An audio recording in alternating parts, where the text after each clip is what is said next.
Pernah nggak sih ngerasa buntu pas lagi ngadepin masalah yang kelihatannya rumit banget?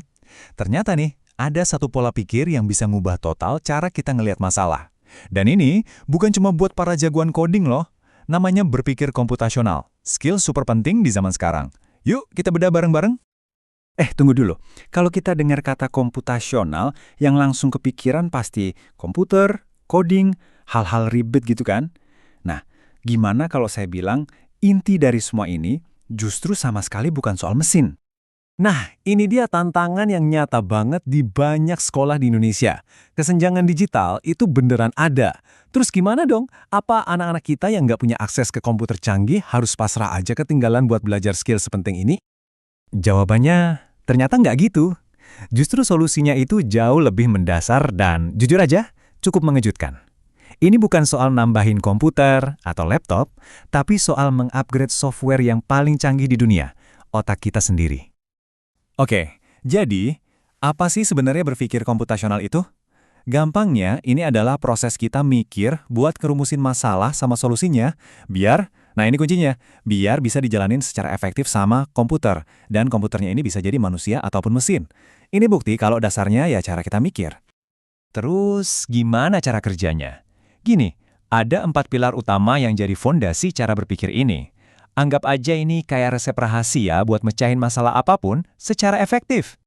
Coba bayangin deh, kita lagi ngerakit lemari. Pertama, kita lakukan dekomposisi. Kita pisah-pisahin tuh semua baut, mur, sama papan kayunya. Terus, pengenalan pola, kita kelompokin baut-baut yang ukurannya sama. Lanjut, abstraksi, kita fokus dulu sama instruksi buat langkah pertama. Yang lain diabaikan dulu. Nah, terakhir, algoritma. Kita ikutin petunjuknya satu persatu, langkah demi langkah.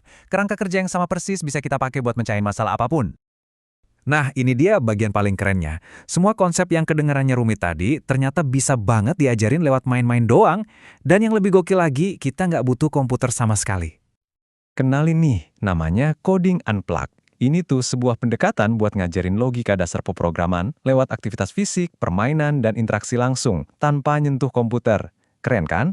Ini bisa jadi jembatan buat sekolah-sekolah yang fasilitasnya mungkin terbatas. Contoh paling gampangnya permainan robot dan programmer. Jadi, satu anak jadi programmer yang tugasnya kasih perintah, misalnya, maju 3 langkah. Terus anak yang satu lagi jadi robot yang harus nurutin perintah itu plek-plek-plek. Simpel, tapi dari sini aja anak-anak langsung belajar betapa pentingnya instruksi yang jelas, presisi, dan berurutan. Nah, ini contoh algoritma dari permainan tadi. Coba lihat, instruksinya jelas, urut, dan gak ambigu. Si robot cuma bakal ngelakuin persis seperti yang diperintahkan. Kalau si programmer salah kasih perintah, ya hasilnya salah juga. Nah, ini kan sebenarnya konsep paling dasar dari debugging. Dan permainannya nggak cuma itu aja loh, ada banyak banget aktivitas kreatif lainnya. Misalnya nih, nyusun kartu instruksi buat ngejalanin karakter, bikin kode biar bisa keluar dari labirin, atau bahkan main papan pakai kartu-kartu kode. Semuanya ngelatih pola pikir yang sama. Tentu aja, cara ngajarinnya nggak bisa dipukul rata buat semua umur. Pendekatannya harus banget disesuaiin sama tahap perkembangan berpikir tiap siswa. Nah, ini yang menarik. Coba kita lihat gimana pendekatannya beradaptasi. Buat anak SD yang cara mikirnya masih konkret, fokusnya lebih ke permainan visual dan ngertiin urutan-urutan sederhana. Begitu masuk SMP, pas mereka udah mulai bisa mikir abstrak, nah, baru deh dikenalin sama algoritma dasar. Terus pas di SMA, mereka udah siap ditantang sama konsep yang lebih rumit. Kayak gimana caranya bikin algoritma yang efisien. Jadi, kenapa sih semua ini penting banget? Soalnya, pada akhirnya ini tuh bukan cuma soal belajar coding. Ini soal ngebekalin generasi muda kita dengan skill fundamental buat ngadepin masa depan yang kita sendiri belum tahu kayak gimana. Ya, kita juga harus realistis. Buat ngerapin ini di Indonesia, tantangannya nggak sedikit. Mulai dari kurikulum yang mungkin belum nyambung, skill guru yang perlu terus diupdate, keterbatasan fasilitas, sampai gimana cara ngetes kemampuan ini secara efektif. Ini PR kita bareng-bareng. Dan kutipan ini, wah benar-benar ngerangkum semuanya. Intinya itu bukan di teknologinya, tapi di kemampuan kita buat mecah masalah yang rumit jadi langkah-langkah yang sistematis dan logis. Itulah skill yang sebenarnya.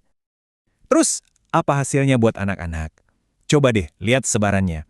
Bagian terbesarnya, 40%, itu kemampuan problem solving. Jadi ini bukan sekedar ngelatih logika, tapi juga kreativitas dan kemampuan beradaptasi.